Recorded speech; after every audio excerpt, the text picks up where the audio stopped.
Hello, I wanted to say a few things to you about the NHS Midlands and East Strategic Health Authority's ambition to eliminate grade 2, 3 and 4 pressure ulcers by December of this year. And I wanted to say something to you about why I think this is so important.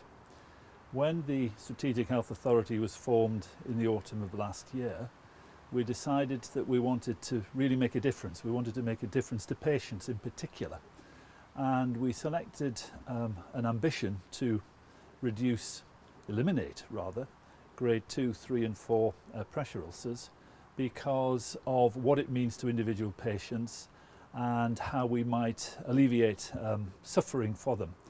And for me, this is born out of a personal experience, indirectly I suppose, because I remember a few years ago when I was a chief executive of a hospital, I spent some considerable period of time with a pressure ulcer nurse specialist, and I couldn't help but admire the work that she did, nor could I help but be moved by the suffering of patients who had significant pressure ulcer problems. So I want us all to commit to doing something really tangible, really positive, and this elimination of pressure ulcers seems to me to be a very important statement of our intent to improve care for our patients. And let's just think about what is possible. The New Jersey Hospital Federation in North America decided that it would reduce pressure ulcers 2 or 3 or 4 years or so ago. And in next to no time they discovered, by a concerted effort and using the consummate skills of clinical staff, training, education and focus, a 70-75% reduction was attained within a period of a few months. Now, if it can happen in New Jersey, then I'm absolutely clear it can happen in all of our hospitals across the Midlands and East.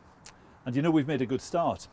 We weren't sure that we knew how many pressure ulcers we might need to eliminate, and we've started counting. The first part of the NHS in England that has undertaken a routine count of our patients and of our patients with pressure ulcers. So we know that in May we counted, we examined patients and their notes, 55,000 patients, and of those 55,000 patients, 3,800 had grade 2, 3 or 4 pressure ulcers. Now what we don't know yet is how many of those were avoidable, but at least now we know the scale of the challenge we face.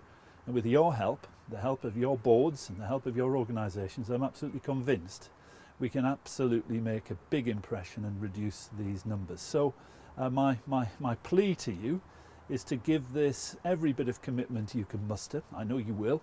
I know what fantastic care you provide on a day-to-day basis, and I know how people in the NHS rise to challenges such as this.